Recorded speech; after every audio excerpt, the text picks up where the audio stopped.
Wow. I knew right then and there. I said, one, I knew he was going pro, and second, I said, I have no chance.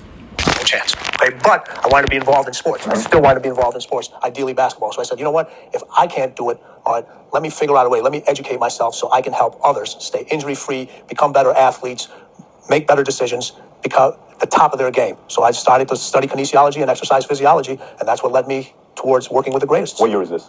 Oh, my goodness. We're talking about late 79 to 84, 85. That's when you're playing, or that's when you're studying kinesiology? Both. Okay. Yeah, I'm a couple months older than you. No, you're listening. I'm doing the math. You don't look your age, though. I'm doing the math right. Yeah. Okay, so when did you get to the point where you started saying, I'm going to go and get some of these NBA players, and was your target, like, did you put target right off the bat, I'm going straight to NJs? Well, you know what, when I started studying, everyone says, oh, you're going to be a gym teacher. I said, no, I said, I'm going to work with professional athletes.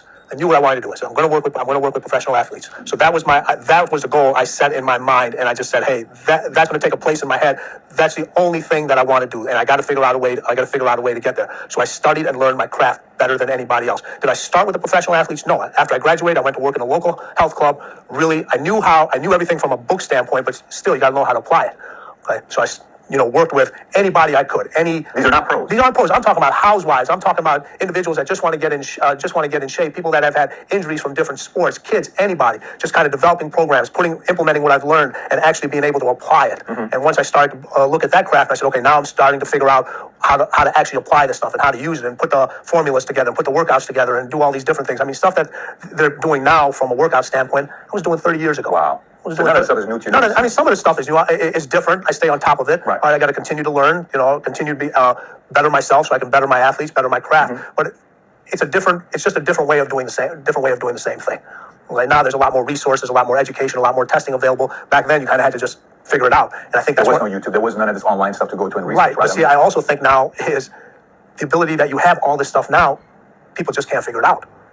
That's one of the things that's taken away from individuals now. Okay, because they have all this vast information, and there's so much information available. There's so much help out there that everyone's always looking for somebody else to figure out stuff that you should be able to figure out yourself. So Tim, how do you pick and choose who to listen to?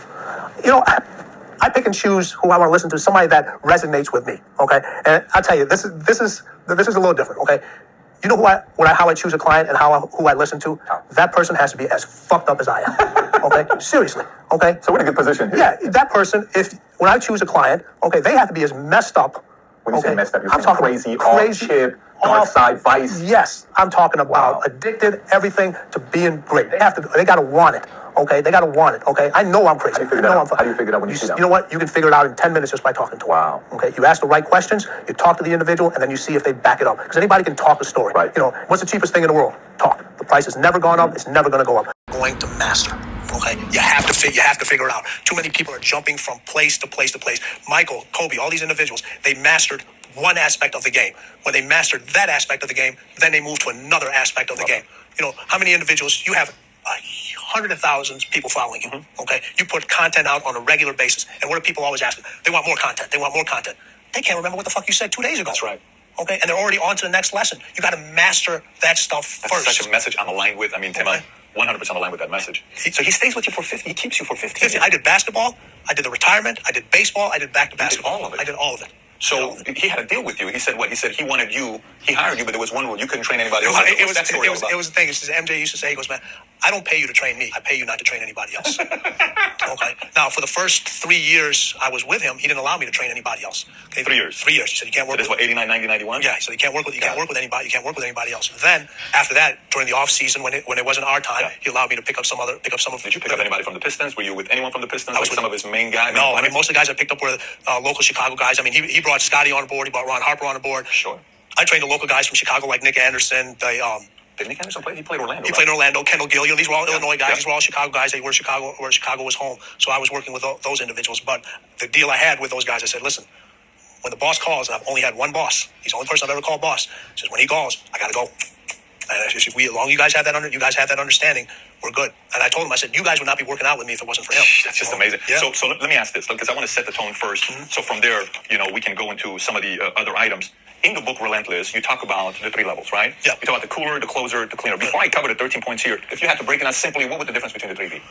Listen, a cooler is an individual that's good at what they do. Okay, you give them a job to do, they get the job done. The results are what you expect. There's nothing great. Yeah. It's nothing exceptional. It's adequate. You have a closer. A closer is an individual that gives you those exceptional results as long as you give them a game plan and as long as too many variables are thrown at them. Okay. Then you have the cleaner. The cleaner is going to get you that end result over and over again. And this is key.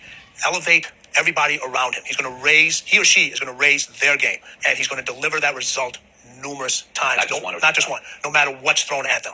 No matter what variable is thrown at them. They have the ability to focus. No matter what variable is thrown out there. No matter what variable is thrown at them. Okay. And when we talk about sports, okay, you see all these individuals, they've got to deal with injuries. They got off court. They're human beings just like everybody else. But the cleaner never brings that stuff to work. Never brings it to work. Once they step on that football field, that baseball diamond, the soccer field, the basketball court, no one knows. It doesn't matter. It doesn't matter. You have individuals here. When you see somebody's productivity at work fluctuate up and down, right?